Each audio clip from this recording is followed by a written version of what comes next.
All right, folks. I don't know. We are on YouTube right now. We're doing a watch along. So good morning to everybody. Happy Friday. I know there was a little confusion on where this bad boy would be, but yeah, Twitter Spaces suck. So I just went to YouTube. We're trying to build a YouTube anyway, so not a big deal. But the plan for today is, if you guys are in the chat or on Twitter or wherever, I'll try to monitor as the best as I can. But we're going to play back the Moroso voicemail episode. So if you guys remember that day, that was wild. But it was actually 2 years ago today. Actually, it was July 9th. So there, that just worked out for me here. So I know a lot of people were pushing for other episodes, but this one, to me, I was there. It was super funny. So that's the one we're going with today. We'll start it off right now. We'll try to bump around. I got a phone number that you'll see along as we go here. So you could call in, give your take on that episode, give your take, question, whatever. We'll try to get the comments and the calls in. But we'll start it out. This is the Moroso Show, July 9th, 2019. An absolutely wild move by Mark Moroso. But here you go. I got to say, I actually don't know where to begin here, Mike. Where should we start? I mean, I think you know where I want to start. But... I know, but I understand. But it's been what? When last show? A week ago? Yeah, exactly. Is that right? Yep. Last Tuesday. Last Tuesday, we did the thing with Tommy Dreamer yesterday, which is sort of a one-off, not really a show, but, you know, we were doing some stuff and running around. Did you listen to it or not? I liked it a lot, actually. More than I didn't know Tommy Dreamer. That's what I like to hear. There you go. Well done. Well you done. got it, boss. Well done. You weren't in on the. I didn't sneak into the Minifan message board, whatever it is, on Twitter, where they all sit around. I actually popped in there on Saturday. You know, on the show account where they all get together. Yeah. And I can sense already they're starting to turn against me. Oh, really? Yes. This is inevitable. So I'm waiting for this to happen. You know, so I figured they wouldn't like that one, which is okay. You know, no big deal. I got to admit, like, sort from my end, and we'll get to the other stuff in a second, but on my end, when he said that it was sort of over-reported, that story, my heart kind of sank a little bit. You know, the whole thing with the murder, suicide. And, yeah. I was expecting a little more juice to that. So when he said, and I thought, oh, fuck. But it was much better than I thought. It was interesting when he talked about shooting himself about 3 different times, which is always like in the ring. And what's weird when he says that, and then he says he's not. Like, I tried to bring it up. He's a talker, which is fine. Yeah. But when he said, you know, but I'm not really depressed. I'm kind of like, well, I've never seen a therapist. And I'm thinking, well, I'm not going to tell you what to do or not to do, but that seems like there may be some other stuff going on. He said he broke up with his girlfriend in, I don't know, in high school or some fucking story. Yeah, I thought it was a nice mix. You know, you get the 4th of July weekend. I thought it was nice to come down off that. Well, how was your nice murder everyone talk. wants to know. Everyone's asking me all over Maine, how was your 4th of July weekend? Everyone's talking about Blind Mike. Oh, it was great. It was great. Yeah, what'd you do? Nothing really. Just nothing at all? Friends over all that. Yeah, nothing crazy. No? Did you do any, I saw you did a show with MHB. I did. Yep. Yes. We did a trash talk yesterday. How was it? It was good. It was some of the same stuff we're going to cover here in a moment. Probably not quite as entertaining, but well, I don't know. You did some stern stuff, which I'm definitely going to get to. Yeah, did you? You didn't talk about Moroso though. Let's before we will go on in a second, but even just the fact that he mentions MHB there, I want to ask the room. We'll ask the room, and I'll put the comments in if I can here. MHB, we've kind of seen a little bit of him back on Twitter, in and out. I think he actually said MHB to Sacco ? Would you guys want to see MHB back? That's a good question for the chat room. If you guys remember, he's been gone for a good year, right? So we'll see. We'll see if he makes a comeback. But let me know what you think in the comments. No, we kind of previewed it a little bit. Okay. We brushed on it. I'm not sure. I wanted to save most of the juice for this. I'm not sure. I'm not sure I want to enter that world. I'm not sure where to go. I will do it in a second. I want to avoid it as much as I can. It's like I'm trying to think of a. I don't know where to go with it. It's so we'll play it. It's disturbing. It's disturbing, right? Very, yeah. Even if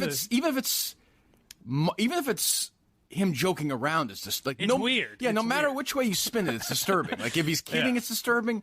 If he's not, it's really disturbing. You compare it to what? The Mel Gibson tapes were the first thing that came to mind. But at least like Mel Gibson didn't know he was being recorded. That's true. So it's true. This is more troubling in my opinion. Well, and it's important to know as we go on. We'll get to it. That this was on the 4th of July at 9:00. Shocker. I see Justin in the chat out on MHB. Wow, I'm shocked by that news. Good night. I'm not sure what that means on a bunch of levels. Yeah, there but could be some. It's I'm sitting there, with I get Harry sitting in my lap watching the fireworks, and I go get ready to go to bed, and I hit my phone. And I see voicemail and missed call from Mark Moroso, and I'm thinking that was the first thing I wanted to ask is, did you ignore the call? No. Or did you see? Okay. I was watching fireworks, and he called me at 9:00, and we'll play. And of course, there's no humor in it at all. It's all half jokes. Like, But it's entirely humor. I know you want to do like a week on this. Yeah, so I know. I really do. I don't blame It's you. all I've thought about for 4 days. I don't blame you. I'm disturbed by it. And of course, only in my world. Mark Moroso is my former producer at Entercom for a little bit, twice, as I did the old podcast, which is in a lot of ways similar, I think, to yesterday's podcast. We'd have a guest on and talk for a while and whatever.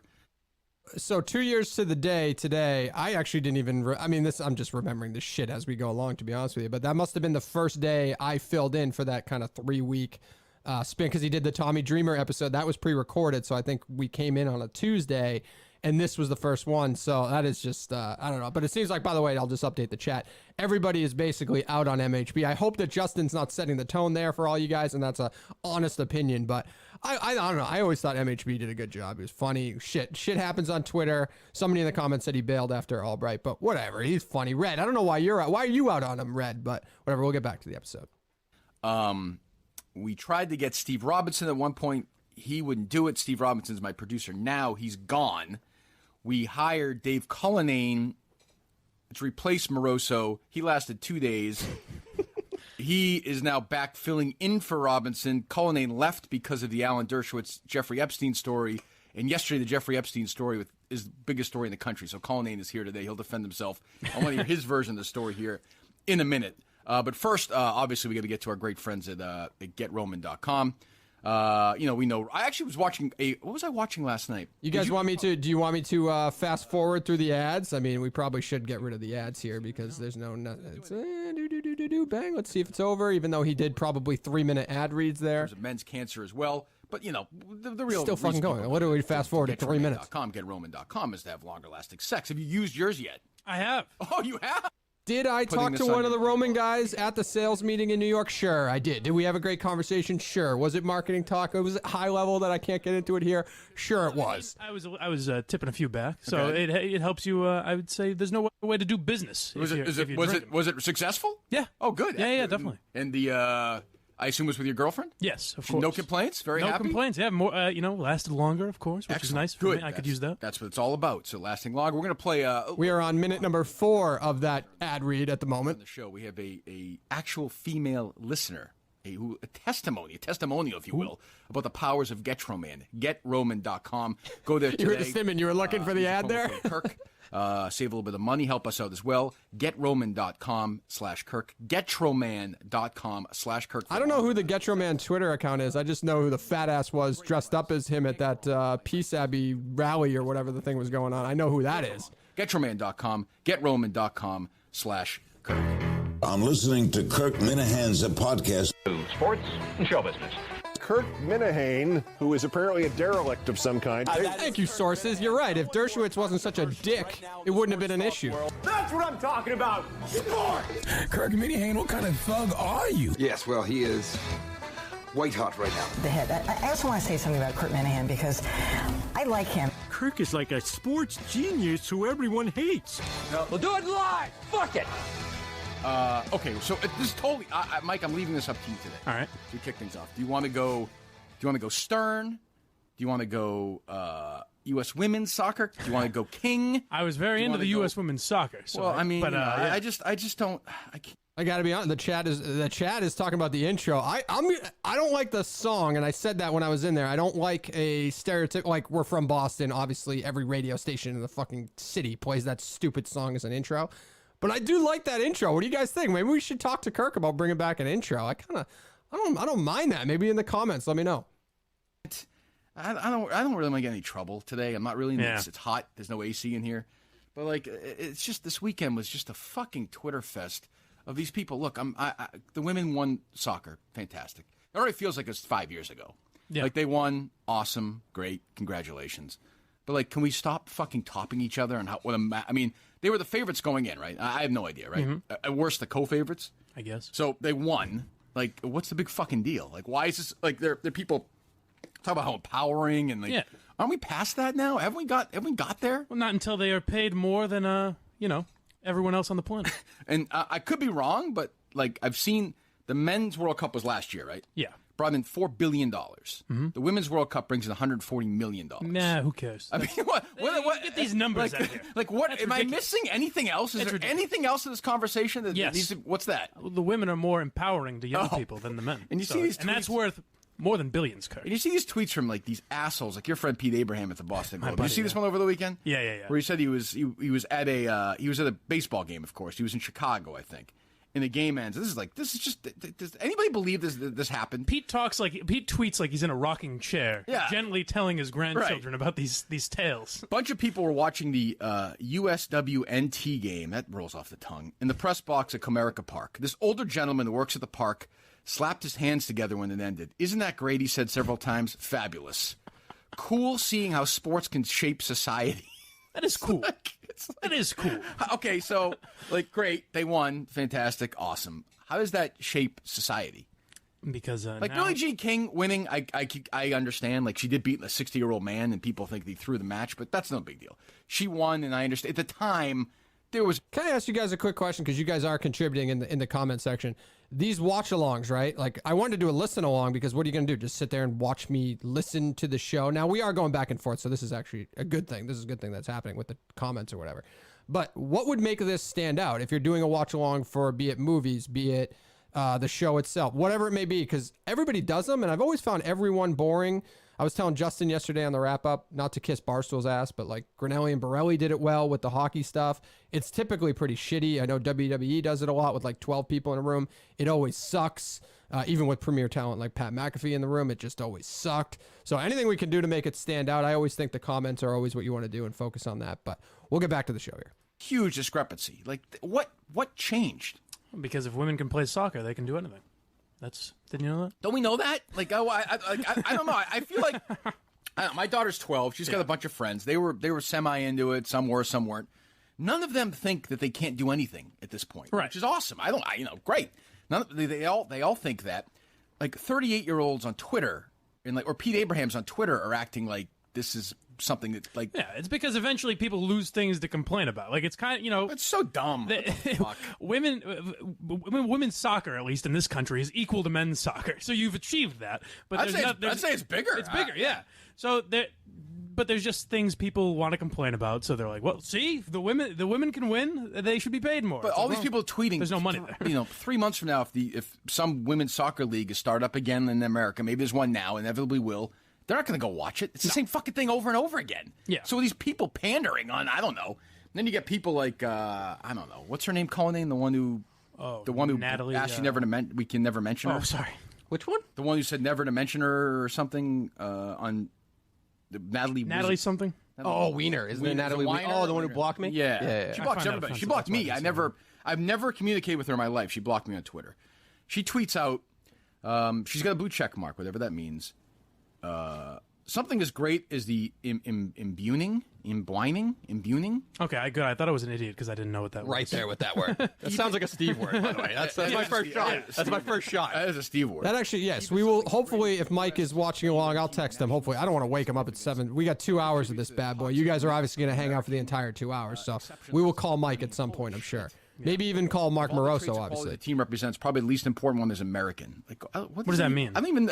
Okay. We have one vote for Bring Back MHB in the chat. Love to see it. Technically. What's that? The least important trait to their winning was what country they were from. Yeah, they had the best players, I think, right? I mean, so she is, technically, there's not a lot you can argue with. You can't sue her for slander. I would almost say to her, if she wanted to come on, she won't. Like, I almost don't even disagree with her. Like, this flag-waving crap over the weekend where people are trying, like, okay, relax. It's a fucking soccer game. Yeah. Well, she didn't even want you to mention that you asked her to be on. Well, so Dave emailed and asked her to come on or whatever and said, hey, Dave, I'd really appreciate it if you didn't discuss anything related to me on the podcast. Typically what follows any mention of my name by a Barstool employee is a flood of harassment. Thanks, Natalie. So I'm telling everyone right now, honestly, this is not me. Do not, just leave her alone. No big deal. I don't understand, but I'll never understand that. I don't know. I just don't. No, I won't have the argument with you, and don't you dare speak my name. Don't mention my. Well, you tweeted something out. Like now, I can't react to it. I didn't even know. Only if you agree with it. I didn't even know how to request her because I couldn't even comprehend that tweet. Like, what was I going to say? Well, did you message her? Yeah, I said, let's see, can you discuss your tweet about the U.S. women's team and your toxic myth viewpoint, because that was the only wording I could come up with because I had no idea what she was talking about. Yeah, I don't understand. I mean, but stuff like that. I'm not going to call Kelleher on that. I see him in the chat, though, by the way. The gifts, though, I'll give credit. Those were in the Photoshops and all that stuff. That was pretty funny. I didn't watch. Did you watch it? No. Well, I saw the ending because my roommate was watching it. And it was almost like he had to. Like, it was like, he was just, people just watch it. I saw the Barstool people tweet. I'm just like, that's why I said this before. My thing about Roman is you got to find the sweet spot. If you go too heavy on it, then you're fucked. If you don't do enough, it doesn't really, you got to find that sweet spot. Yeah, but that's like 5 of them. Yeah. That's not the whole company. Like USA and like, hey, fuck you, you flopper on the other team. And I'm like, you don't really care at all. No, like, of course there's no way you care that much. Like, what do you do? I don't know. It's weird. But like I said, it's gone and nobody will care about it and it'll be out of our lives and whatever. And then, what's her face? Rapinoe? Yeah. Of course, the extreme left treats her like she's a hero. The extreme right treats her like she's, this evil person. Where it's like, I mean, I don't know. Like, but I will say, I think we're at the point where it's not that brave if you say you're not going to want to see Trump. Like, that seems to me to be the easy thing to do. I don't know. Yeah, and it gets exhausting. I think we're almost getting to the point where sometimes, like, this seems like a case with the soccer team that all that shit, like Natalie Weiner and all that, people are kind of like, oh, okay. Like, there's not as much outrage as there used to be, on either side. Yeah, but people, they said the fans were chanting equal pay, and they don't. And I remember reading a story. I actually read a story in Time Magazine a few months ago. It was about Alex Morgan. She was on the cover.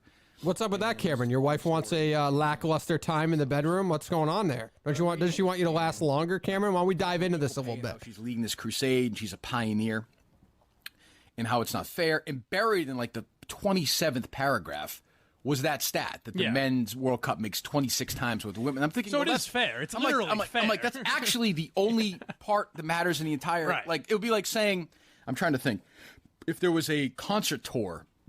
And I don't know, whoever, John Oates away from Darrell Hall opened for Taylor Swift, and he's like, you know what? I don't. We're both musicians. Like, I don't understand. It's not really fair. Yeah, why am I not getting paid what you're getting paid? Like, I don't know. Who's the fourth? If Sandra Bullock's in a movie. I'm not taking hit requests in the comments. I appreciate you guys doing so. The phone line is open. You'll hear an annoying ring. If you guys want to call in, feel free. Should you get paid as much as Sandra Bullock? Of course not. The market doesn't. It's about the market. To me, that's all that matters. I don't know. When we talk about NFL money, though, it always comes down to the ratings and how much money they make in ad dollars. Didn't the women's team do like triple what the men did? The numbers were bananas. Yeah, that's not the revenue, though. I mean, the World Cup is a world event. Like, it's not just the Cameron, maybe if you own it a little bit more, maybe she'll want to spend more quality time with you instead of once a month. Maybe if you do use some of these products, I don't want to give free plugs around here, but maybe if you use it, she'll want to do it more than once a month. $250,000 for winning each, is that right? What's $4 million? You're talking to the wrong guy for advice, though, by the way. So they got two. I don't know. Whatever. I don't know. Can we never talk about this again? I'm fucking annoyed talking about it. And Blind Mike's like, I don't want to talk about it. Mike's like, I don't want to talk about anything else. Let's just fucking stop. Yeah, there's nothing I've been giddy about. Anything else could be going on in the world right now. It wouldn't even matter. Has anybody heard? Have you heard from Robinson? I have not. Oh boy, did we? You did? This morning, he wished us luck. I think he's very nervous. Oh, what do you mean? What, he text you? He DM'd me. He DM'd me and Dave and said, "Good luck today, boys. I'll be listening on my flight." Why didn't I hear anything? He doesn't think you need luck, apparently. He didn't reach out to me. No. Oh, is that true? Oh, yeah. I think he's a little nervous. He scared the shit out of me. Yeah, so let me know. I'm gonna pot it down so it keeps playing because it is a 2-hour show. So let me know. I don't need to talk over it if you're having a good time listening to it or whatever. We're obviously, the main attraction here is the voicemail. We're just starting to get to it, so I won't talk as much over that. Which we didn't. Right. So why would he? And he had no reason to text me. There was nothing going on yesterday. This has already started, by the way. I don't know if you heard this as you were walking in. What's this? He's kind of telling me, just for the future, we don't need to. You can be in on when we have. Oh, I just heard that. Yeah. Yeah. So this is already right. I'll tell Steve when he gets back. This is not passive. This is me helping. Well, what's helping? Well, Steve? Did you have some role? Because I texted you yesterday morning. Did you have some role in getting this yesterday's up at all or no? Not really. Just emailed one of the dudes at Barstool and just said, "Can you confirm?" That's probably what Steve meant. No? Yeah, but I mean that's a little ridiculous. No. Why do I really need to confirm that for? Can't he send the same email? I think you're reaching on that one. No, am I wrong? No, I'm not Barry. I'm just saying I was scared because I thought you were doing a show out of the blue. I don't know. Day one. And you tweeted something random. You tweeted, like, should we have a show with Bendenson? He said tomorrow, do you want to do a show? Well, I just meant in general at Bennett's, and I don't really pay attention to it. Okay, I mean, well, I'm paying attention. I'm using your words. Well, I think, Dave, if I was doing a show in here, I would need a producer. I would probably make you aware of that. I do know this. It's that complicated. Bennett could hit the buttons for you. And then 12:30 a.m. this morning, Robinson texts me, Sue O'Connell wants back on. Oh, good. Well, that's good. So what? What I'm not bare. I'm just saying. Well, no, come on. What is? But why do you say? What does it matter what time it was? 12:30. It was a different time. But I don't know what time it is where he is. Yeah, but why? Like, wouldn't that be a text for you? Why? No, does that no. really... I think Steve knows. Keep everything off my plate. You can add. You then come and ask me, and I say yes. All right. So I say, do you want Sue O'Connell on? And we figure it out. Yes. That's. Wouldn't you say, Mike? That's great how guy. it works. I appreciate the text. Great guy. You didn't like when I texted you that I was going to be late this morning, and then got here before you? Yeah, I just was like, why? I might be late, Kirk. I was here still 5 why minutes are you texting? Well, I knew you'd be here on time. Yeah. It didn't matter. Then we get in here. Of course, we're late. We're running behind. And fucking Mike is not shutting up, making a case for Jeffrey Epstein. Like, all right, like I understand you like him. It's fine. It's not a big deal. Yeah, I'm just saying you haven't seen all of his work. Yeah. So all right, we'll do the backstory now. We'll get it out of the way from Mike because I know Mike's dying to. We got some time before the next Roman. We got like 15, 20 minutes. All right. So yeah, I didn't get the Sue thing back then, and then the people, I feel like they had I don't know, anything Kirk says, if he said, oh, she was good, a good time, the fans just go along with what they said, but I didn't think there was anything special with Sue O'Connell. Like Matthew Broderick trying to be like a dramatic actor. So, so I gave you the whole backstory. So let's get to Colony News here. Robinson's gone till when?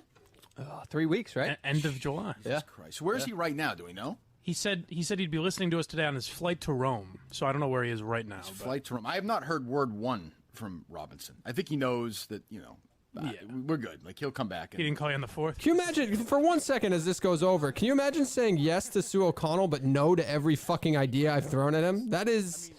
I'm not saying they're the greatest sidekick ideas, and I use sidekick Ziggy if you're out there fucking watching. I'm not saying they're the best ideas, but give people some shots and see what happens. You gave Sue O'Connell one. Like, they're deleting stuff and justice served. Yeah, Heather Unruh deleted a bunch of old messages that made the son look bad or whatever. I have the Mark Moroso 1 minute 23-second message. I'm not going to delete this only because I believe it's going to be, as I said, evidence one day when I wind up. And that's one of those deaths where I'm going to get stabbed. Like, on Dateline, they say it's like a passion death. I'm going to get stabbed like 712 times. I'll get fucked. I'll have Moroso come like inside me. Well, I never thought that would be the case until hearing this voice. This changed everything. Yeah, it really did. Yeah. So to get there, as I said, we have to walk through the path. He wanted the job, my old job when I was doing stuff for radio.com. Powerhouse in podcasting. We'll get to this week, I'm sure, at some point. My friend Rob Bradford's on tomorrow. On the Big Time Baseball show. We talked yesterday. He begged me not to make fun of it, which means... Why would he do that? Well, obviously... I love Rob, but Jesus Christ. We'll obviously leave it alone. But honestly, like, Rob is like a huge upgrade to that show. Oh, he has some fucking energy, whatever you think of him. He can't speak, but he has energy. So Moroso was... Type 1 in the comments of the YouTube video if you think Jay should stay a chat guy and not a call guy. Lovable dude. She's a shitty producer. You had lunch with this guy, Dave. I did. Fuck. So it's isn't it a weird world? It's such a weird world. Bizarre. So Moroso was, nice guy, I guess, terrible at the job, was never going to hire him. We were stringing him along. We got Cullinane, hired Cullinane. We're excited, met with him. This is good. This is going to happen. So before we get to the Moroso Moroso voicemail, we should probably get to what led to Moroso then again thinking he was going to have another chance. Yeah. Is the Dave Cullinane era at Entercom, which lasted how long? 48 hours. 48 hours. I'm not sure it lasted that long. 48 hours. Yeah. Okay. Two working days. 16 hours. Barely 2 working days. So Dave got hired. We were really excited. He's a good producer. He's here as well. Excited is a little extreme. I don't know how excited. First of all, I was your number 3. Well, Mark Moroso was my previous producer. Was I your number 3? So I was excited. What was I, though? Was I your number 3? What do you mean? Behind whom and whom? Ken. Yeah. Steve. Yep. Me.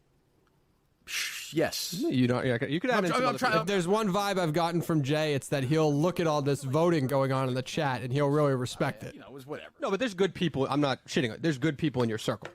Like, there's other producers that I would have said, oh, yeah, that's a good hire. Yeah, Ken would have been good. Steve's great. So the cuck will be nowhere near this program. Wonderful. Thank you. So you might have to tell the story. You've got a real eye for talent. Yeah, Jesus Christ. Who knew? Who knew? So, can I be part of the show too, or no? Okay. So Cullinane gets Kirk, hired. the floor is yours. Thank you. This is nice. So Cullinane. But you think Steve's good though, right? I can confirm. He's great. He's a good Okay. producer. Great guy. He's great, but Class act. Oh, but I mean, these interviews. We can get 500 people in these interviews if you want. I mean, I don't know what the fuck Steve's doing. we could have Steve on the interview from Rome. Oh my God. Do you have a brother? I have two other Are brothers. they going to leave us alone? Are they going to leave you alone? Like Ben Of Robinson? course. Okay, Yeah. that's good. Yeah, don't worry about that. Does Ben Robinson take 3 weeks off? What do you think, Mike? Oh, definitely. Yeah. He's got his feet up, listening to podcasts. Oh, I don't know about that. I don't know. Ken would have been good. First of all, Ken is a missile on the drops on the old show for sure. He probably still is. He's got that's his main role in that show. You guys know Carlson, awesome guy. One of the few people I still like over there, communicate with. Which I think I did see a comment in the thing. The drops are definitely. I'm trying to figure out the best process to manage the video switching with some of the other stuff with this computer. It is definitely coming. Yes, every day you're kind of. I said it with Justin last night. Every day you're learning something new about the execution. But adding that video in really did fuck me in some capacity there. But we'll find a way. So I forget who asked that question. Dershowitz on. So it was in the middle of this whole Jeffrey Epstein story, which is now breaking. And by the way, you're seeing the new strategy of potting down the audio and talking over it versus stopping it. So November, I remember exactly where I was. I wrote the whole thing out about the Globe, Boston Globe, who I hate, continuing to use Dershowitz as a columnist, as an op-ed columnist, despite his relationship with Jeffrey Epstein.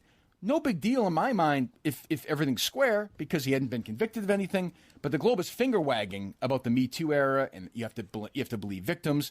Doesn't this seem like a segment? Like the Dershowitz segment seems like something we could fast forward to. Type 1 in the room if you agree. Doesn't it feel like a fast forward type of segment? I don't know. That's the vibe I'm getting. I write the story, radio.com, typical pussy move, spikes it right away.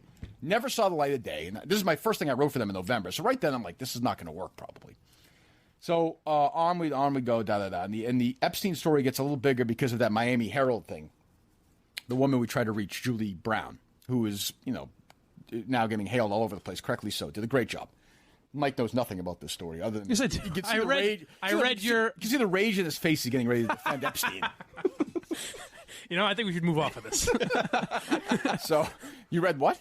I read this. How'd you read that? Someone sent it to me. Who sent it to you? MHP. Jesus fucking. How did you get it? I don't know. Jesus Christ. But it was good work. Thank you very much. By the way, I saw you do the Periscope of your thing with you and MHB. Yes. On this weekend, I watched some of it. Yeah.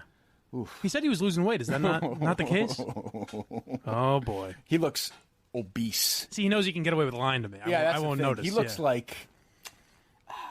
He looks like that is not true. I would stay here for 4 hours. I'm just saying, you guys came for the Moroso voicemail. That's all. I'm just asking the question. And personally, I don't think this the Dave Cullinane portion is that exciting. Who wants to hear the Dershowitz story? Nobody. Sunglasses, and he's kind of like he's very. Well, he's entering into his character.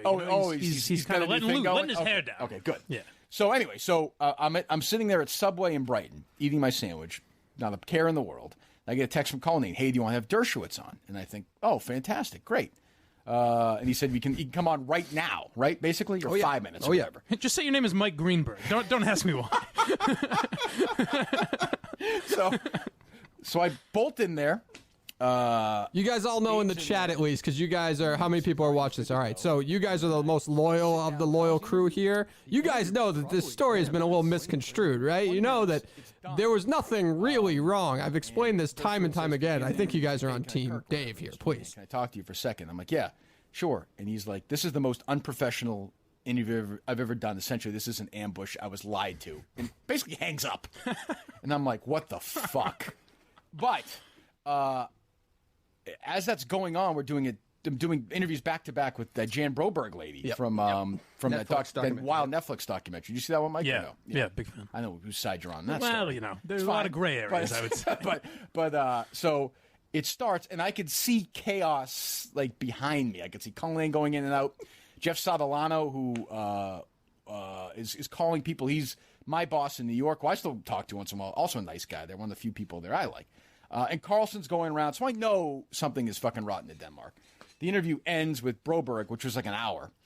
And Cullinane comes in, and he's kind of like, yeah, I think I fucked up. Tell me where I'm wrong here, Dave. You're not wrong yet. Okay. Yeah. And you're like, yeah, told Dershowitz it was going to be about what you call the Mueller report. I did. I'm going to admit to that. I was gonna say no, I didn't, but I did. The Mueller report. Yeah. And I'm thinking, like, what? Why the fuck would you do that? Why? That's a great question. First of all, that's the only thing at that point in time that Dershowitz was out there talking about. Okay, he was on TV. But I don't care about that, though. I get it, but that's what he was doing. You and I didn't have any discussion about exactly what he was going to talk about. No. But you knew what I wanted to talk about. I knew you wanted to talk about something other than the Miller report. I didn't have all the facts of what you wanted to talk Mueller report, you idiot. Now it's in my head. It's not the Miller report. Whatever. It's in my head. Can I point out the deflation? Jay, call in. Please call in, Jay. Please. He goes, hold on, and you go, no, and he goes, oh, okay. Well, I think Dave knows. I think Dave knows that Dave knows he was wrong. I mean, he's told me that. Yeah. 5 times. You know you're wrong. I think your issue is the level of wrongness. Yeah, but it is what it is. I mean, it's still a fireable offense. You know what I mean? So what's your beef? I'm just telling you, I didn't know the entire story of it, and I fucked up by just going. I literally Googled Dershowitz to see what was the latest thing he talked about. Let's see if this guy's litigious. And then I should have gone to you and be like, listen.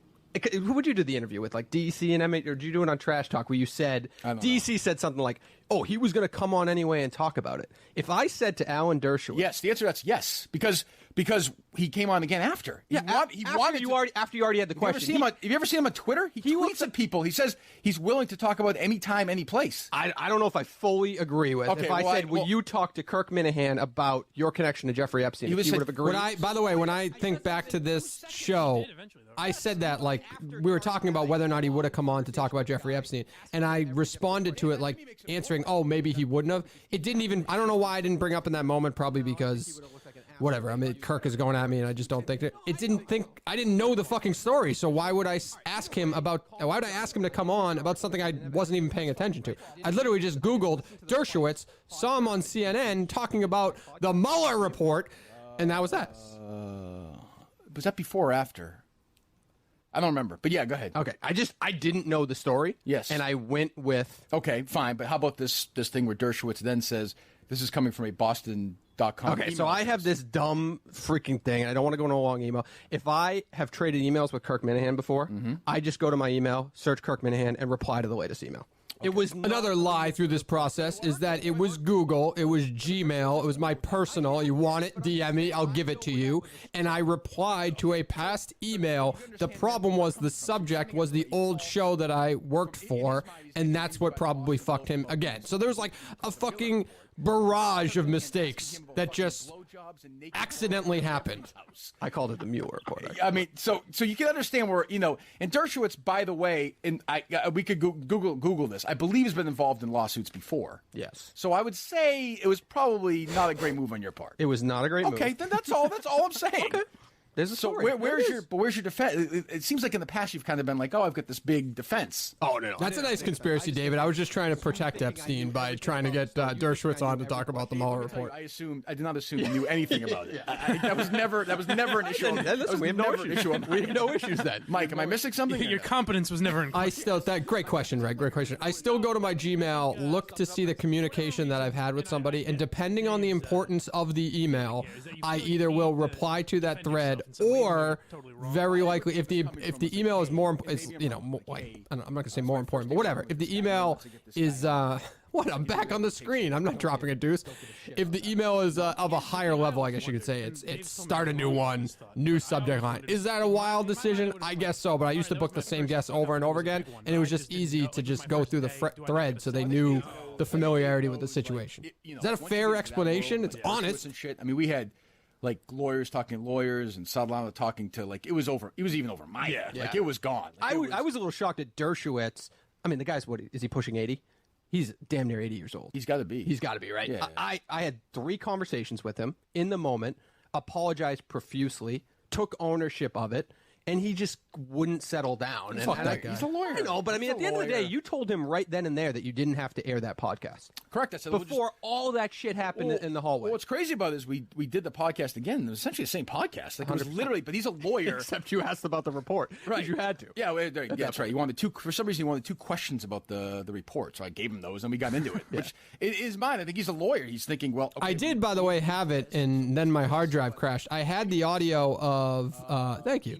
I I did have the audio of Dershowitz freaking out, but it's gone now, and I swear to God, it's gone. We talk, and then we talk to Sadolano, and all three of us are like, look, I mean, we can't, this has got to end. So I think you actually came in the next day. I was more shocked that you came in the next day. Yes. Well, I thought I was going to come I thought they were going to want me to be part of it.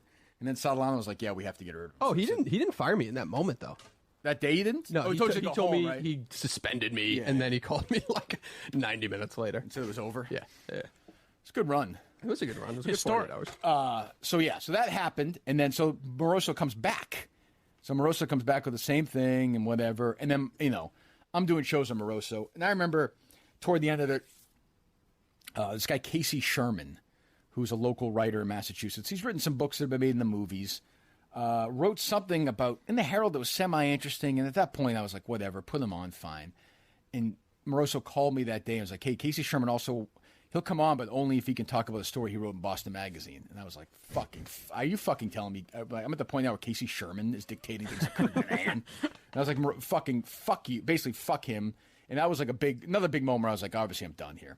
So I went and did my whole rampage, got out, got here. And Moroso, I think the whole time thought like it was going to be... Me and Kirk are going to Barstool. It was like Jerry Maguire, like I was going to bring Who's coming with me? I was going to bring him with me, and there's going to be this happy, we're going to be friends. And, like I joke around on the air, but off the air, like he's really like my little brother. Well, that comes up a lot.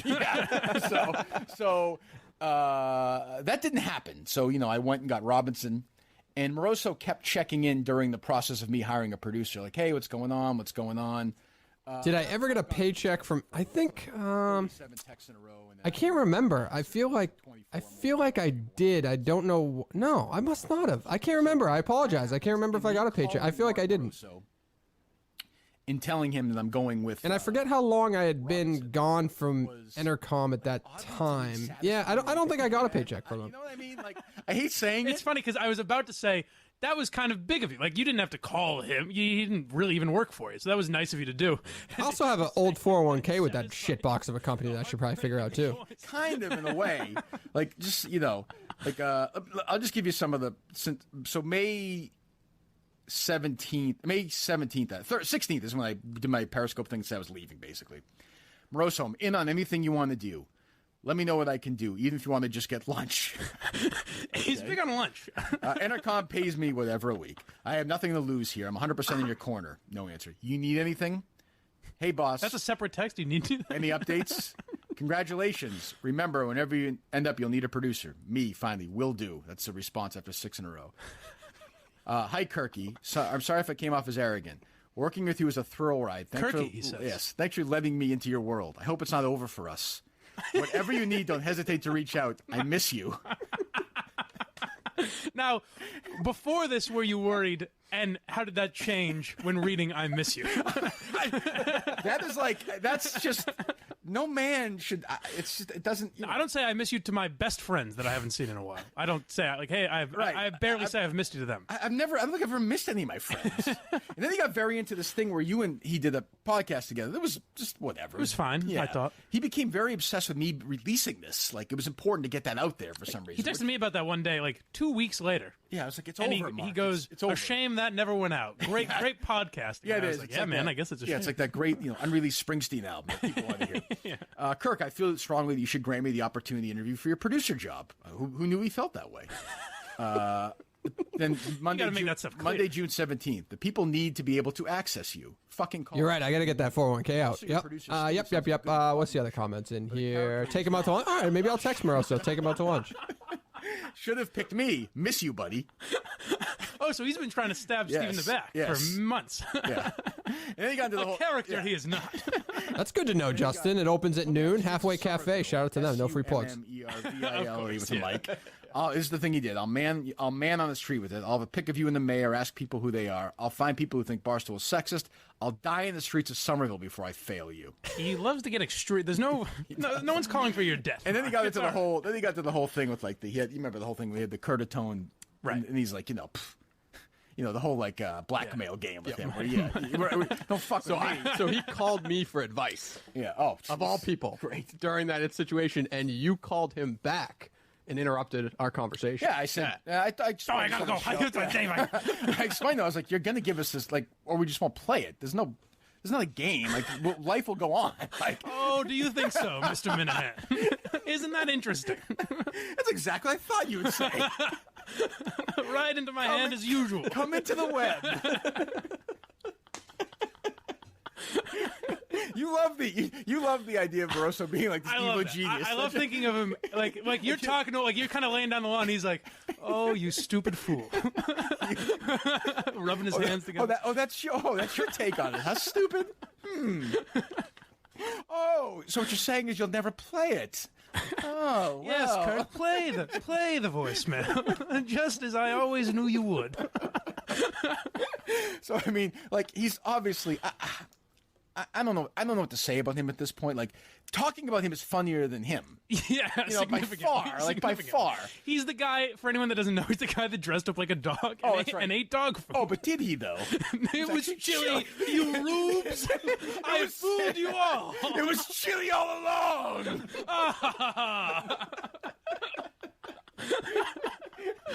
I love that he thinks he wins something.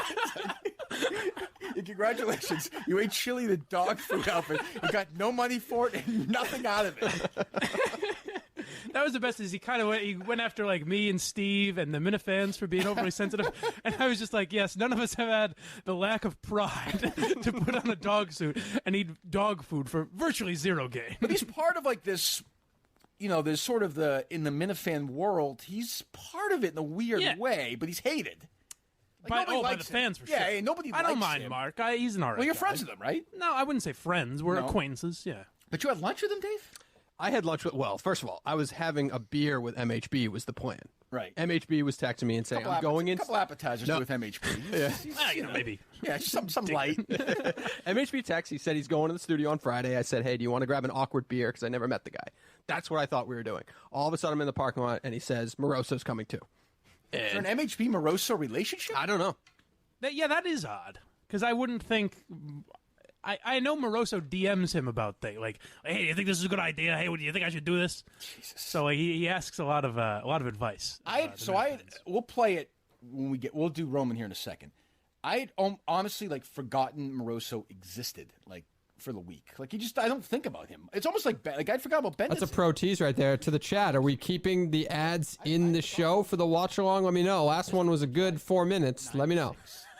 And then I remembered him. I had a Bud Light at that lunch. I had a Bud Light. I don't know what to say. You had flashback. It's all. That feels like a fucking. That feels like a decade ago.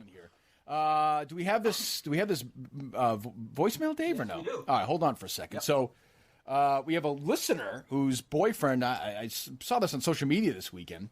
Her boyfriend wanted her to get them because of me or something. I don't know.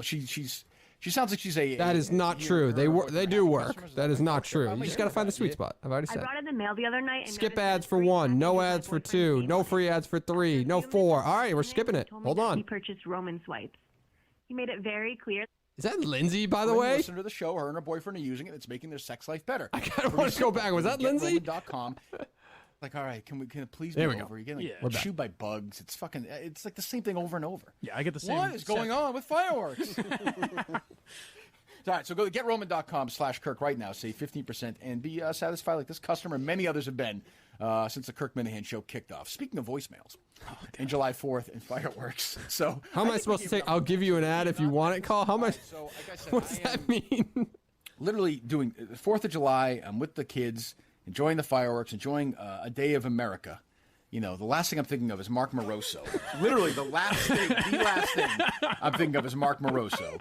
At 9:12, I'm looking at it right now to be accurate. 9:12, I get a phone call, or I check my phone, probably 9:30 or whatever. And you see it, and it says missed call and voicemail from Mark Moroso. And I was like, do I even want to listen to this? I thought there's a chance that maybe something actually bad happened to him. I was hoping. So I click, whatever, hit the button.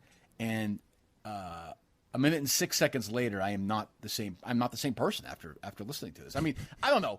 Are Minifans beer snobs? Do you guys give me shit for drinking Bud Light? I said I think 75 is probably a fair because I would play it for people. Like if people were at my house, I'd play it for them. Oh, okay. Well, let's play it first. All right, here we go. Yo, what's up, bro? Hey, listen, man. I just wanted to wish you a happy 4th of July. It's been a while since we hung out. And you know, honestly, man, I'm starting to feel like you don't want me on the show. You know, I mean, all right, stop. I was hoping I could get through it once. I wanted to let you play, but there were a few plays I wanted to pause after because I've studied this. You want to play it through once, and then we'll break it down. Okay, Does that make sense, Dave? Yeah. All right, let's start again at the top. Yo, what's up, bro? Hey, listen, man, I just wanted to wish you a happy 4th of July. You know, it's been a while since we hung out.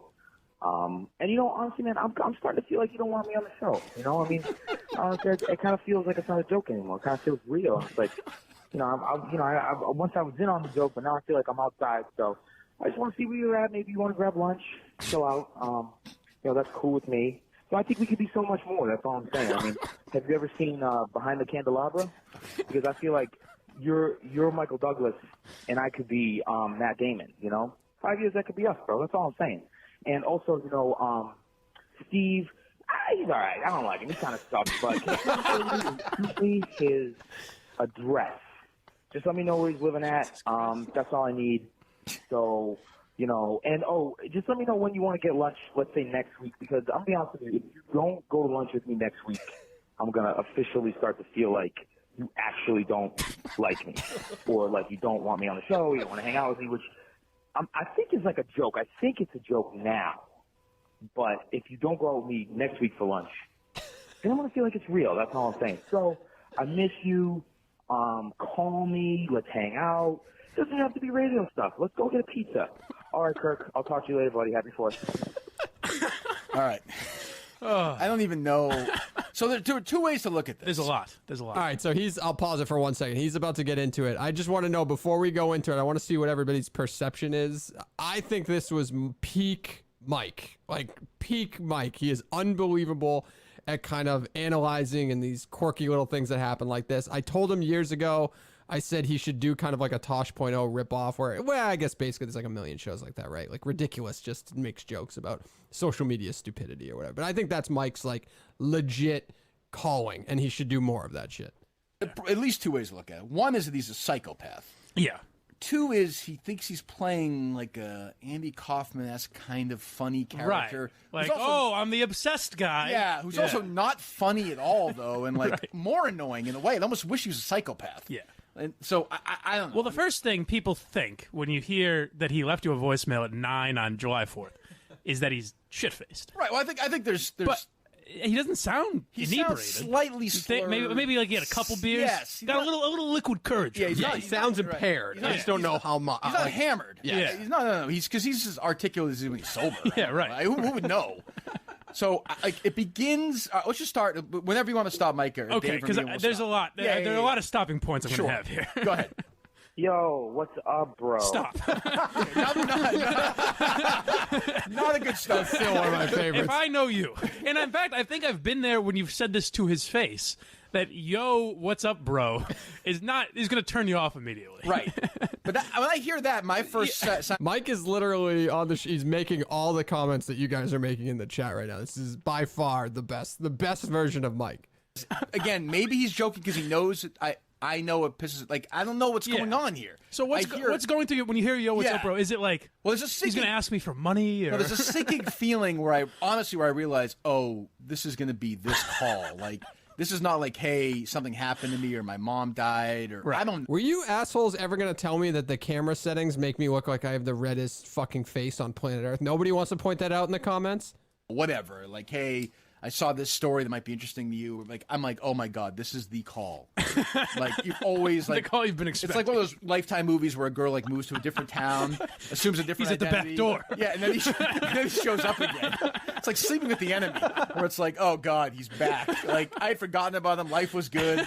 4th of July, hot dogs and Harry. And, like, everything's wonderful. And then, my God, the monsters reappeared.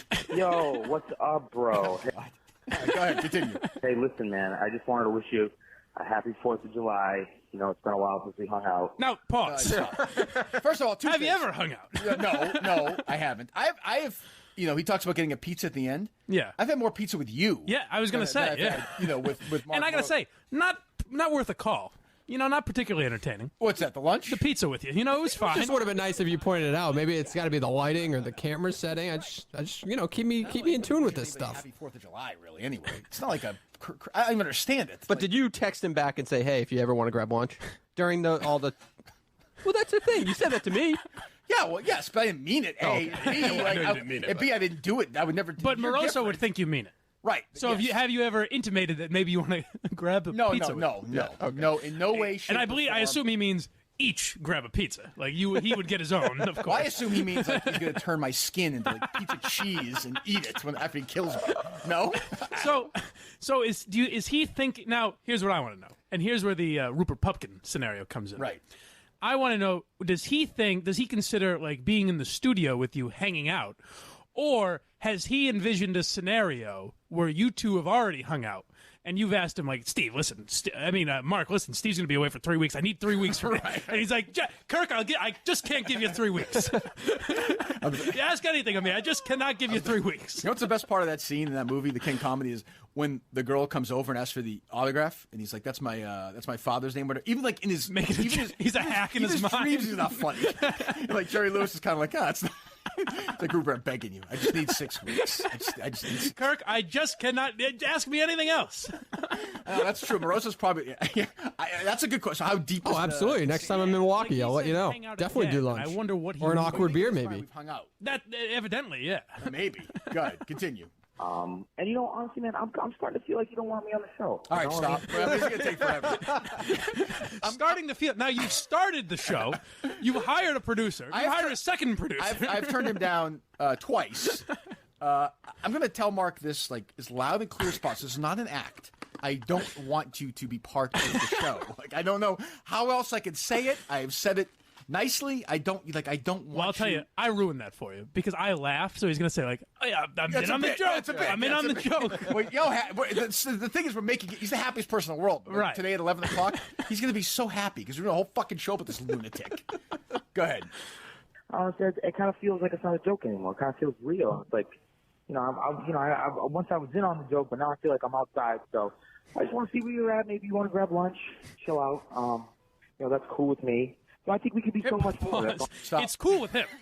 Hey, you know what? He'll make some time in his schedule if you want to get some lunch. Look, I'm busy. You want to carve out next Thursday, Kirk? I can do a half hour. Yeah, let me know a little in advance. I got to move some stuff around. We'll chill. It'll be pretty chill. I am the comment guy.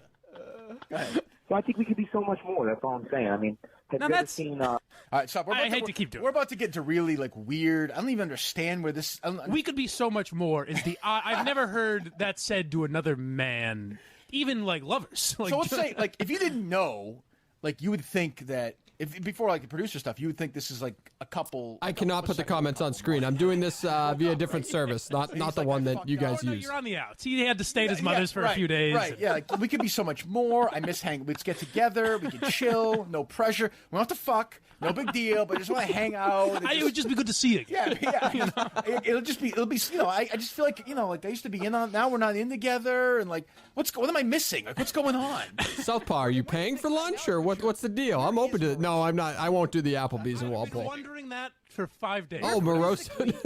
His family is. Are you speculating that? Is that he's got a young boy, Mark Moroso III, I believe. The lineage continues. And his lovely wife. Yep. And I imagine they were out maybe at a family gathering, maybe a few friends over. A barbecue. And I think Mark had a couple pops in him, and he goes, I got to make a business call.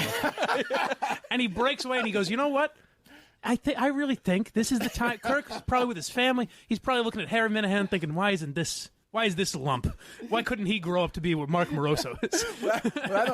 But like, what's scary to me about that is I don't think you're wrong necessarily. What's scary is that I was on his mind. Like that was like his. Yes. Like that meant that had been creeping around for days, right? Like, you know what? Like, he's been going back and forth, and he maybe asked his wife a couple times, like, "You think I should call?" And she's like, "Leave the guy alone." And he's like, "You know what? I'm gonna do it. Hey, you know what? It'll just be a quick voicemail. No big deal. I'm just gonna do it. I'm gonna get it out of the way, and then I'll feel better. Then it'll put my mind at ease." Now we're about to enter territory that I understand because I've actually seen the television film Behind the Candelabra, and I understand won some awards. It's about Liberace and Matt Damon's character, and they are lovers. Scott Thorson, I believe. Scott Thorson, that's right. Damon plays a character who's 18 at the beginning of it, which is a casting issue, I think, by Mr. Soderbergh. But I enjoyed it. Did you see it? Oh, yes. I thought That's a nice little fact. You think Mike's voice has changed? But I don't understand his comparison here. I understand. I understand it. I understand it all too well. I think I do, but I don't. Let's just play. I don't even know what to say. So I think we could be so much more. That's all I'm saying. I mean, have you ever seen Behind the Candelabra? Because I feel like you're Michael Douglas, and I could be Matt Damon. Okay, you know? stop. Now, a lot of people my age that listen to this program probably don't know the Liberace story, so let me fill them in. Sure, go ahead. Michael Douglas is playing Liberace. Correct. Famously, flamboyantly gay. Publicly, still living the life of back before, like when I was a kid. Yeah. Even when I was a kid, like I would see Liberace. When are you going to get married, Lee? Yes. Yeah. I would see, like I'd be at my grandparents' house, and it'd be like a Merv Griffin show, or Michael Douglas, and Liberace would be playing the piano, and they would ask him about, gee, you have so many female friends, and like I'd be like, I would look at my grandma and be like, this guy is like not. There's no way. It's like Boy George when I was a kid, right? But they had to, pre-rock Hudson, you had to kind of do this whole thing and whatever. So you're right. He was very gay. He was very gay. Scott Thorson was his young male lover, right? Who got they were obsessed with each other to the point where Scott Thorson got facial reconstruction surgery to look like him, right? To look like Liberace, right?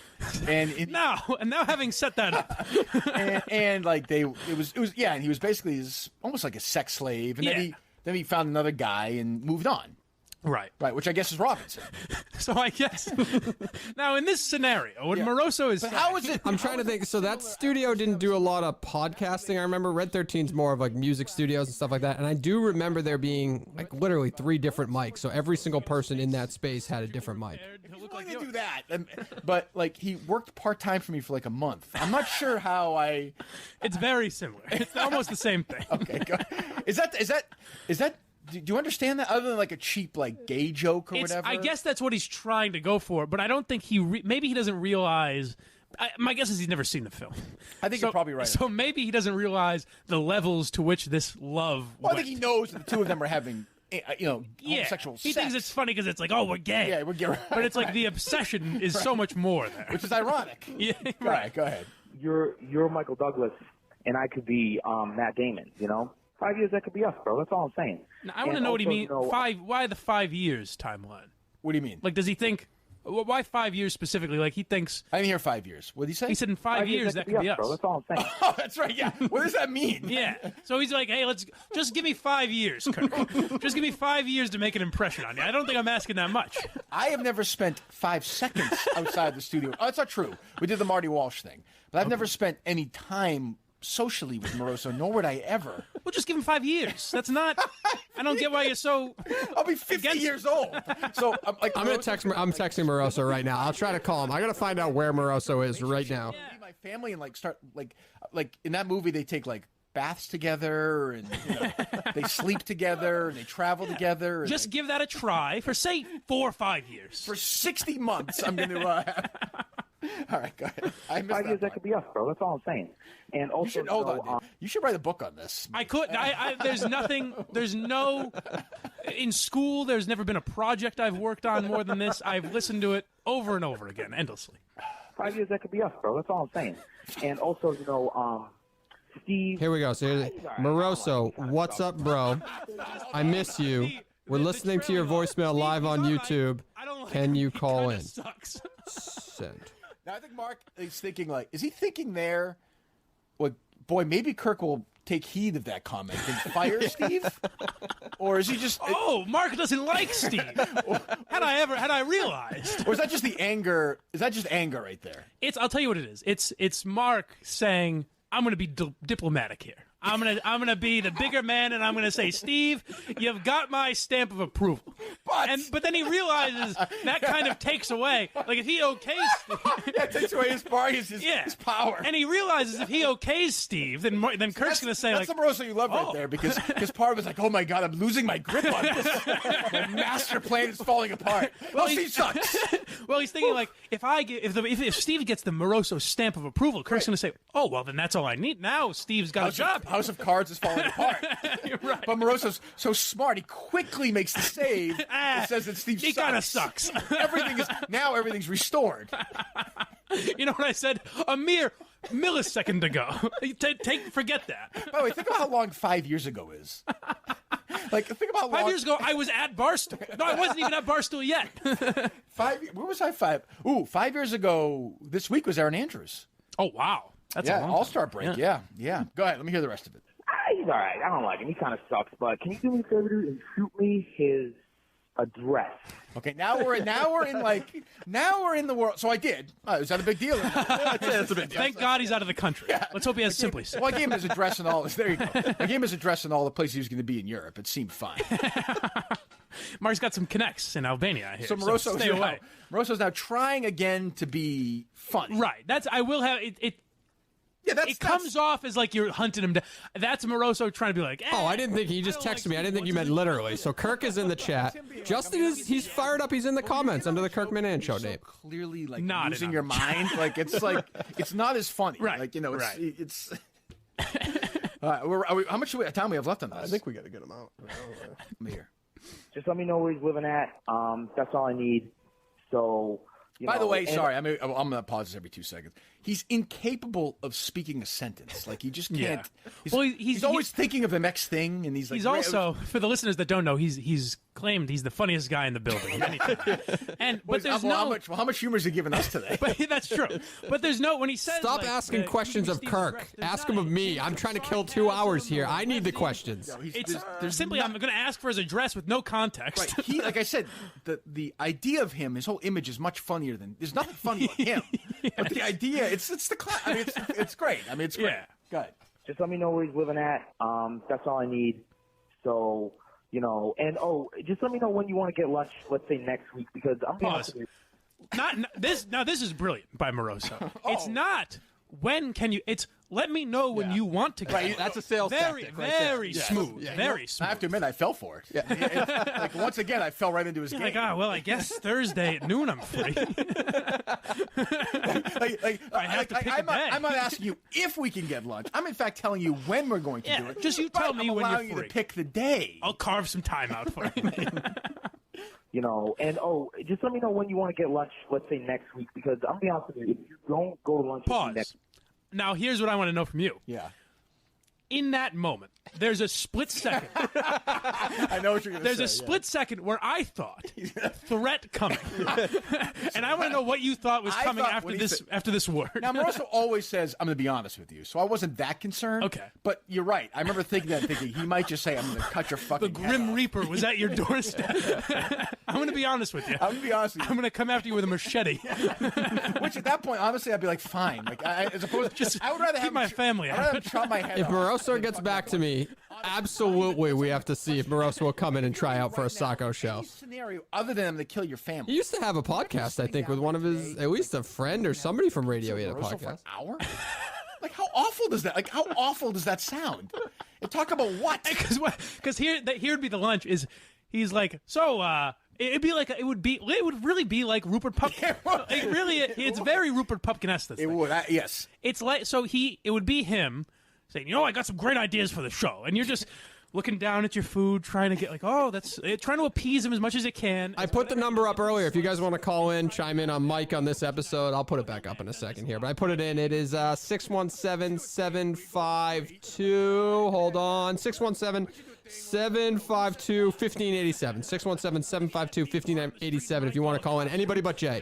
Anybody but Jay. How rough is your sex? Things like that, And we can do it for Get Roman. In this scenario, are you Sandra Bernhard? Are you going to get taped up? I wondered if I would be the Sandra Bernhard. I think you might be. All right, go ahead. Because I'm going to be honest with you, if you don't go to lunch with me next week, I'm going to officially start to feel like you actually don't like me. The horror!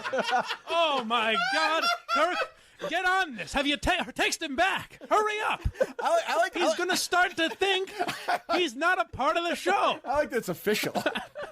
That's it. That is it. Is there a chart? Is there some sort of mathematical? Kirk, you can jerk me around a lot, but I'll be damned if I'm going to walk away without my dignity. You You can ignore me for 3 months. You can never talk to me. You can have me dress up like a dog. But if we don't have pizza next week, it's official. That is it. Official. That is it. Which means I'm sure he'll never, ever, if I don't have pizza with him this week, never, ever, ever bother me again. I think he's a man of his word. He's like, all right, Kirk, I said last week, but that's it. This week, if you don't have kielbasa with me. We are done. And it's official. Super official. All right, go ahead. I'm going to officially start to feel like feel like. Or like you don't want me on the show. The process of grieving. I don't want you on the show. You've listened to this guy. Like I would do stuff like this. That's his character. Like, what? He's not going to sit here with us and do what? Well, there is an element of, I've mentioned, I think Steve would be benefited by like an intern or an assistant producer. And I think, not him, because he's too threatening to Steve. No, but like a guy I'm like saying for Dave. I'm saying I don't want Moroso to have any dreams. Oh, I'm sorry. Shut up. Oh, I'm sorry. See, I think it'd be hilarious. Great. I'm sure you would. If I were technically his boss, say, like if I got hired officially and were Moroso's boss, I want it so bad. Please, come on. You have your own show. I don't need pay if we hire Moroso. You have your own show. Put him on the blind mic. Fucking. Let him have his own show there. Oh, he's more than welcome. Oh, go ahead. Or like you don't. I don't think I can live up to the responsibilities of being the godfather of your child. So I think you should look elsewhere. Stop. Do you think right there, is he playing a character? Does he think? No. Okay. Does he? So he. Oh, this is absolutely the absolute savage version of Mike, for sure.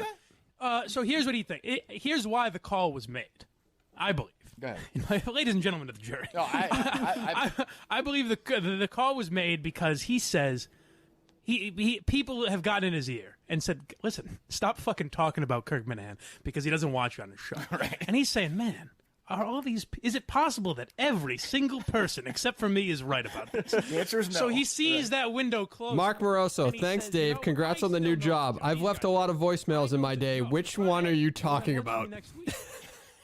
He is the best. And a lot of questions are going to come up in your world, pal. I was close that night, honestly. Like, I think of the show first always. I was like, I have to swallow this and hold off. I was close to texting him being like, what the fuck is wrong with you? Like, why are you what are you doing?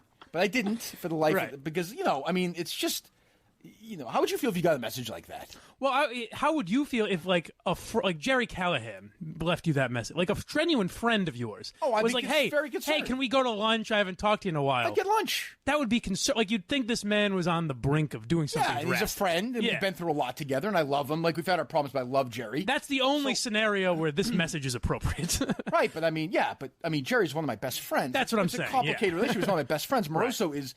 You barely know. An acquaintance. The least friend I have in the world. Like, if I don't know what the bare definition of a friend is, but he's the very you can't be antithesis. Lower. Like, I've met him. Like, if that's the qualification, like, I don't I would consider like Murchison more of a friend. You've got more of a relationship. Yes, I do. He's meant more to me professionally. All right, let's try. I think it's almost over. Yeah.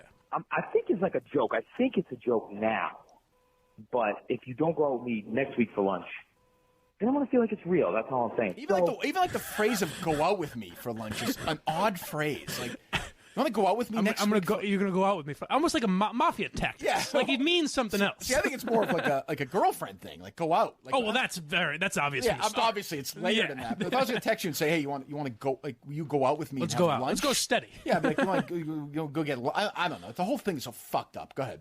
Then I'm going to feel like it's real. That's all I'm saying. So what does that mean? That's all he's saying. All he's saying is if you don't return his call, he's going to feel like you're not joking. So if you keep doing what you've been doing for 3 months, he's going to get the message finally, is basically what he's saying. He says he wants to feel like it's real. Like, what's real? That he means that he's a joke to you. Oh, is it bother? This is like your area now of expertise. Yeah, you need to teach a class on this. I genuinely could. I think you should. And I could relate it to so many psychological and sociological things. Like, you think there's some psychological effects here? Oh, yes. Yeah, you think? What the follow-up to this should be having a therapist in and dissecting this. I would bring Moroso. No, I was just say I'd bring Moroso in with a therapist. But the problem is he's going to suck on the air. We'll laugh, but it'll suck. Yeah. You know what I mean? It's that thing. Yeah. Like, we're amused by him, but are the listeners amused by this? I hope so. I mean, I don't, because I can do this for the rest of the week. I don't care. But like, I wonder if when he comes in, like that. This was my favorite stuff when like Opie and Anthony and Howard Stern would mess with their my guy. favorite thing to do. This was absolutely my favorite thing ever. This is all I want to do. This is it. Go ahead. We'll try and wrap it up. We need to find similar. Obviously, you're never going to get close to this voicemail, but we need to find similar, whether it be social media videos or whatever, for Mike to break down the way he broke this down. This is his calling. It is clear. I remember telling him that 2 years ago. He has to do more stuff like this. We're gonna get too bogged down in the nitty-gritty radio talk, and I'd like to talk to the guy about love and life, music, this is and gonna be the different kind of lunch experiences. where one of these lunches again, where Kirk asks me radio shit, and I have to explain him how the business works. Like, or it could just be two, because it's just two equals. You know, it's just two giants. Mark, you've got it, and I'm not telling you that because I want to steal it. I'm just telling you because you've got it. I don't know where you got it. I don't know how you have it, but you got it, and you're stuck with it. And you're stuck with it. This is your life, Mark. You come sit at the table with us. You're one of us now. Get in here. I don't know what to say. Like, you never called me, Kirk. You said you were going to call me. Mark, I'm begging you. Okay, you want me to get on my hands and knees? I'm begging you. Come in and do you think the next step is showing up at your beach house, your summer house up in Maine? I'm sorry, wherever it may be. It could be anywhere. We'll be with the butler. Hey, was he playing golf? Did he break 100 today? 100? Yes, 100. By the way, that is required viewing is The King of Comedy. Absolutely. 1982. It's actually, my brother and I would, when De Niro started doing these sellout comedies, That's a good point in the comedy. Yeah, that Mike line to Kelleher, that was pretty funny. What was that? Do you see MHP right now? Yeah. The guy's fucking the greatest. Where's Mr. Minahan out playing golf? It's a story of, Scorsese directed it. Total bomb when it came out. It's a total cult movie. Oh, really? I didn't know that. Complete bomb. And Scorsese was all drugged out at the time. De Niro plays Rupert Pupkin, who's a failed stand-up comedian who's obsessed with a Johnny Carson-like character that Jerry Lewis plays, Jerry Langford. And he stalks him, basically. I was wrong, by the way, so let me know in the chat. I think they go off into I don't know if you remember, they released some video about Howard Stern, so it is not the Linda Marks episode as well, so that's a shame. That would have been a good back-to-back for this episode. It's a it's great, incredible movie, and De Niro is unbelievable in it. It's great. He's the total fucking, and he comes out at the end, and I won't give it away if you want to watch it. It's Rupert Pupkin. It is funny. But guys, let's finish this up. Call me. Let's hang out. Doesn't have to be radio stuff. Let's go get a pizza. All right, Kirk. It's funny to think that Moroso thought it was just, like, calling to talk radio stuff. Like, what radio stuff? What does that mean? Mark, what are your thoughts on Cousin Brucey? I heard that that AM station in Buffalo is for sale, Mark. Like, what do you think about that? Well, Mark, what's going on there? I heard they're changing the time of the updates on whatever, some sport. Like, what the fuck radio? Mark, a lot of people say IMS ruined radio, but it was downhill before that. I'm going to tell you. Like, what does Mark do in radio? I don't even know.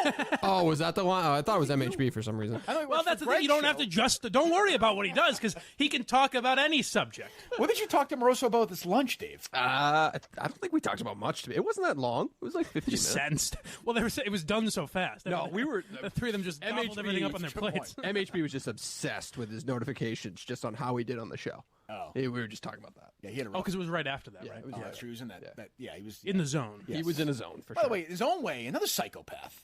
I mean, really, not like Moroso, but in a different way. But MHB's at least a person that you can talk. Oh, definitely, I like him. I'm saying he's also crazy. Oh, sure, yes. But I don't get the fear that he's gonna. I'm comfortable with MHB knowing where I live. I'm not that comfortable now with Moroso knowing where I live. No, I mean Moroso. It sounds. I don't know. That was it, right? You said goodbye or whatever. All right, Kirk. I'll talk to you later, buddy. Happy 4th. No, you won't. Yeah. I love that. Like, hey, happy 4th. Like, you know what, Kirk? I'm gonna wrap it up with the air. You kept me a little while, but happy 4th, buddy. How many times did Moroso sort of false finish in that phone call too? Like, how many times do you think, okay, like he's finally done? But he's like, See, that's the problem is I point out my red face, call it out, as opposed to you guys telling me I look, and now you're starting on that shit. You just never call that stuff out. That was dumb. Ooh, or is that Moroso off the cuff? No, that's great. That's off the cuff. That's off the cuff. I think that's off the cuff. Yeah. 15-minute power lunches, get down to business. It's sales 101. Do you think, okay, well, mission accomplished? Like, okay, like You know what, honey? Let's clear. Yeah. Dusted his hands off. Let's clear. The lunch deed for is next, done. Let's go to lunch for next week. He walked back out and said, "Well, guys, guess whose life's about to change." And like, did he sit there and look at the phone the rest of the weekend and think, well, all right, well, obviously he's 4th of July, he's busy, he's in Maine, maybe the reception wasn't that great. When he gets back, we'll figure out lunch. We'll do it Wednesday. Now, here's the Thursday. thing, and I think I know what your opinion's going to be. But he quote tweeted that. Well, your thing about the voicemail. This is bullshit. And he said, "I did what?" Yeah, bullshit. And that was obvious. Okay, good. I thought so. Because I was kind of like, you remembered doing it. Because he wasn't shit-faced. No, He wasn't, I mean, you've got to be, I've done it. You've got to be, like, way, way, way back. You've got to be fucking annihilated not to remember. To not remember even doing it. That's like a movie thing that never, you've got to be obliterated. Because at the very least, you can remember picking up the phone and saying a few words. That's dumb. Like, he was not, to me, he sounded like he had a couple of drinks and he was a little buzzed and felt, like you said, a little liquor courage. Like he used to have at the bar, I'm going to go talk to the girl, had a few drinks. I could see that. A couple of people being like, hey, what's going on with the Minahan show? Why aren't you part of it? No, he's not getting back to me on the call-in aspect of the conversation, unfortunately. Time in history, a man has to draw a line. I did just text Mike to call in, though. What do you guys think? Do we just try to get Mike call in, give a little his take on this episode, and then we'll wrap it up, or do you guys want to hang out for the Howard Stern stuff? Up to Part you. of my take. The legend has it he just kept his internship ended and he just kept showing up, and that's how he got a job. And I think that's maybe what Moroso thought. Let's not give any ideas. Now, I don't know Hank very well, but he seems to be like competent. Yeah, he seems like a smart guy. That may be the one difference that sets them apart. Hey, go ahead, Mike. Any final thoughts? Well, now, so you in no way want to have him in to discuss, because I think you're right that he wouldn't be that funny about it. He's not funny because he tried. So here's my problem. But you're also giving him what he wants. I know. That's the It's that's funnier. The It's funnier like that he continues to play this game in his mind. He's going on. We may not have to have him in. I guess he's going on the Minifan show. Oh, that's right. I saw that. I don't know. I kind of wouldn't doubt if all this stuff went over Moroso's head when we did the voicemail and he just kind of left and forgot about it. Like, I kind of believe him to say, like, when he says, I don't remember the voicemail. I don't know why. I just kind of think it would go over his head and he'd just, like, move on from it all. Play the voicemail. Yeah, I'm like, what the fuck are you? I don't know him that well, but that was the vibe I got. You having him? I didn't say it's to him, but I was like, what are you? So the minute I gave you the voicemail, I presume you gave it to them. I don't know. No. Oh, yes, I did. DEC asked me for it, so I gave it. I assume maybe against the law. I don't know. Who knows? I assume they knew not to do anything with it. But I was like, if these fucking guys have him on. Oh no! I'm telling you, I don't mind staying. I'm just saying this was this is the premiere part of the live stream, so I didn't know if you care about the other stuff. This stuff, not that it's modern, not that it's too timely, but bit. By the way, should we listen to it? Oh, is it about Moroso? About the movie, like what was the movie? Oh shit, you really do? Yeah, no, the co-op. Behind the Candelabra? Yeah. Is it funny? I don't know. I didn't listen to it. You want to listen to it? This seems dangerous. We can delete it. We can delete it if it's timely. Sure, why not? How long is it? Hold on. I asked him. He hasn't got back to the what's he doing now question. A half. I don't know. Yeah, I think it's what we just played, basically. What do you mean? I think it's just the voicemail with music in the background. Oh, forget it. Yeah. Okay. Never mind. Boy, put a lot of thought into it. So we'll react to that tomorrow. He's on tonight, I think. Right? I think they said they would put it out on Wednesday, maybe. Oh, okay. I'm not sure. Yeah. Okay, well, let's make sure we have that, Dave. Yep. Oh, sure. So I don't know. I don't know where to go from here. So it seems to me that you don't want to tell me that you want to have Moroso in here. If you feel that way, just say it. It's okay. I do and I don't, because I think you're right. I don't want the burden to be on me when he sucks. You know what I mean? Because I know he probably will. Oh, there's no doubt. But I do. There's something about having him in here that I think would be. Now, of course, if he's physically here, like he's here. But he would have to come in. Yeah, Jerry should definitely hire him. I don't think we can do this. All right, so let's do it. He'd have to come up. What does he say? What does Jerry say? I can't remember. If he comes up with a reason that amuses us. What does he say? All right, Conan, let's go. What does he say? Well, he has no I can't do the Jerry voice like everybody else. Okay. All right. Is that fair? I'm if he comes up with something that I think is funny, and then if I think it's funny, I'll pitch it to you, and then you get last rights of refusal. Okay, that seems fair. Okay. All right. Okay. Fine. Again, after being bashed by this guy over and over again, this is me helping Mark Moroso's career. I cannot stop helping this guy. Well, you're in your own way in love with him. It's a weird. I am, yeah. Now, Dave, in your darkest hours, yes. when you had a few beers, were you ever close to sending me a text like, "What happened, man"? No, but I tweeted out stuff. Remember, I was like really drunk like blackout drunk. I tweeted stuff. I missed that. I forget. Like I was in this half world of like I'd be sarcastic to the Minifans, but then I'd be truthful to, you know what I mean? Yeah, and I was caught in the middle. Place where he's kind of no, but I was just fucking around. I was caught in the middle, and I was hammered at a couple weddings, and I'd tweet out weird shit, and I'd wake up to a text from you being like, "Settle down." Yeah, you know? And I was like, "Yeah, I was a fucking." But I said I was a fucking idiot. What is it about me? What is it? What is it? I told you, king of the crazy people. Like, what? Find somebody else. Go listen to Get Up. It's a great show. And Mike Greenberg has to deal with this, or fucking, you know, in his own way, I'm sure. I guess. Who knows? Oh, Ironhead's in the room. Welcome into Ironhead. Hey, and the intern had a very funny joke about it. How about all the Minifans on Twitter? VD, good work this Moroso week. Out of that group, have you been following that? That text chain. I don't know how he got in it. Thank God the stars are finally showing up toward the tail end of the show. As I told you, when you dance with the master, he's always going to lead. All right, so we have some time here. What do you want to do, Mike? Anything else? I mean, I like the Stern stuff. So or that Peter King tweet was interesting, but I don't know how much. Mike is, unfortunately, he's not seeing the text, so we'll see if he gets back to me. So we'll hang out for a little while. If you guys want to bail on this because I guess you could say Howard Stern's a little more timely of a thing versus an evergreen topic like the Moroso voicemail, let me know. Yeah. I cannot articulate, and obviously you just listen to me make fun of Moroso for an hour. I can't articulate how much Stern meant to me as a teenager. Like, he showed up at BCN at nights my junior year in high school. In my life at that point, radio was listening to essentially like the AM EEI and Dale Arnold's, and all of a sudden I heard Howard Stern, and I was like, holy shit, like this is like a light went This off. guy's almost as edgy as Dale Arnold. Yeah, like a light went off my head. I was like, this is fucking incredible. And never, ever, ever, ever would interest me about Stern. That was an accidental one. That was an accidental one, Mike Terry. You'll see it. I didn't care when they graded women. It didn't matter to me. Occasionally, you would have a famous guest on who was in on the joke, and they were great. Yeah. Like Alec Baldwin was good. Sting was on a lot. He was good. But, like, you know, I didn't care about him interviewing famous people. It didn't matter to me at all. But he's gone away from that clearly, and I mean, people know to the opposite of it. Like he used to bash celebrities. And yeah. Oh my God, it was funny. He would go down. You know, there'd be some A-lister and his. All right, there's Mike. We're gonna call Mike live. Hold on, let me. He'd shit all over them. I'm like, nobody else, because they'd play cuts of like, you know, Barbara Walters would interview whoever, the most famous. We're calling Mike live on the watch along here. We're calling him in. Hello. Michael, how are you? What's up? So we are doing the watch along. Well, it was supposed to be a listen along. Now it's a watch along on YouTube. And we are playing back, as you know, I think, the Moroso voicemail, the chat room. I want to get your take on that episode. I'm not trying to be too hosty here, but I want to get your take on that episode. And everybody in the room says this is the peak Michael Geary content. Is that from memorable moments? Like, where does that rank in all the what outside of KMS? Where does that episode and that content rank for you?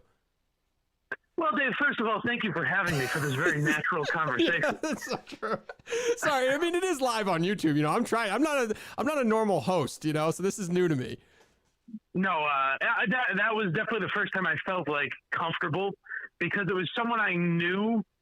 And someone I've made fun of in my personal life. Yep. So it made me feel very comfortable, like being there and being able to like break that down. And that's my favorite shit anyways. Like I'm sure people notice that's when I'm most like having the most fun is just mocking shit that I find funny. That's a good point. We didn't bring that up. Is that you guys both worked at Entercom, so you knew each other somewhat well to that point. Were you guys both street team members? Was he at a lot of the events? No, I didn't know him well. He was on the street team before. He's older than me, so he was on the street team before I got there, and then he produced for Greg Hill actually. That's right. He one of my buddies also did that. Like Greg Hill had like 4 producers that he never acknowledged. Yep. And he only really, I think he only, to EEI, he only brought Stiz with him, right? I think Stiz is the only one who went with him. Yeah. Stiz went with him. Mike. So he had Mike Shue and Stiz. And then he had like 3 or 4 guys board hopping, making minimum wage for some. He had like 6 producers on that staff for some reason. Yeah, it was crazy. All right, well, that's good. That's good. Yeah, so that was your most comfortable moment. It's like, I don't know, it just stands out. We're listening. This was the one episode I was thinking of all the episodes to do, and it was just, that's like the funniest moment that I remember. That was the first show of the 3 weeks that I was in too. So that was like, I don't know, that helped me too because it made me comfortable. You know what I mean? To like have that type of humor, and there was a lot of, I don't know, it made me comfortable for the start of that 3 weeks. Was it also the Linda Marks episode? No, I was wrong. That's why I wanted. I That's thought, why I thought so, but I wasn't sure. Yeah, that's why I wanted to call you here too, because I think we go into Howard Stern and that unreleased, like Justin was in the chat saying it was the Wendy Williams stuff. No, I think it was the footage where he's talking about the consultant and all the changes and stuff like that. So Linda Marks, I think, was the next day or somewhere close there, but that's okay. Yeah. So all right, Mike, we just wanted to get your take quick, and we'll go back on here. I appreciate you calling in. Goodbye. No? Okay. Goodbye. No goodbye for Mike. Tom Cruise or something. And Tom Cruise a fucking empty head. And they would stop it like we were just doing with Moroso, essentially. Apologies for the awkwardness there. I don't know what to ask in these elements. Do that. Because you said, like, oh my God, they are stupid. Well, what do you want me to do? I'm just a comment guy. I read the comments. I'm not born for those conversations. Everything was, nothing, absolutely nothing was safe from criticism. And I had never heard that. And if he had an issue with a program director, he was all over the country at that point, saying Omaha, he'd bring him on the radio and kick the shit out of him for 40 minutes. 40 minutes on the radio. BCM would have commercial breaks that were 25 minutes. And I didn't care. I would listen to them and wait for him to come back. If that would have been, if this watch along then went into Linda Marks, that would be, I feel like people, I don't know, on Twitter made me think it was like that. And listen to Stern for 2-3 hours. It was unbelievable. So I followed him everywhere. Obviously, huge influence. I'm not going to pretend he's not. He didn't have to take the time to call asshole, all right? So I appreciate him joining us. He's an old guy. I don't really mind it. I don't really care. It's what he wants to do. Like, I think Stern, at 65 now, if he was talking about fucking chicks, it would be weird. He's married. Sure. It would sound dumb. Yeah, but I think there's a difference between. Did you expect anything else? Did you expect anything else in that element from me? But it's basically saying that your career, I think what he's doing now. Hey, I practice what I preach. You got to learn by doing. That was my first big interview, so you got to learn by doing. I don't know which is which, whatever it is. But now he's obsessed, and he does it all the time. He released this book, which sucked. I just looked at it again at the bookstore this weekend, where he had Amy Schumer and fucking Gwyneth Paltrow and Stephen Colbert and all the beautiful people, and interviewed them, and Conan O'Brien and just that Lena Dunham. He's, like the fact that he said Conan was his you're right. I said thanks for calling in, and I called him. All right, shut up. They just were. I mean, Gilbert Gottfried was the best guest ever on any radio show ever. I'd kill to have him on here. He's the best ever. He would do this, I would think. I hope so. Yeah, I hope so. So, he was the greatest, and now he's become obsessed with being loved, which is, maybe it was who it always was. So, the radio gunk people who are this podcast that essentially hate Stern. Yeah. They used to like me, used to love him, but now hate him. Found this old tape that somebody released, and he was at Sirius in 2013. It was giving the State of the Union address, basically. Yeah. It's just like you do with us every Friday here. You have a big PowerPoint. It's so and you tell us. You know what I thought watching? I listened to you and MHB talk about it. Yep. I was honestly almost sad, seriously, listening to it, because it just sounded like somebody. I've dealt with this in radio. Yeah. This sounded essentially like some radio consultant guy who, I can only imagine. I was listening to it thinking, I was picturing myself in 1994 driving around in my car and listening to Stern shit on some radio guy doing this. Yeah. If Imus did this, he would have.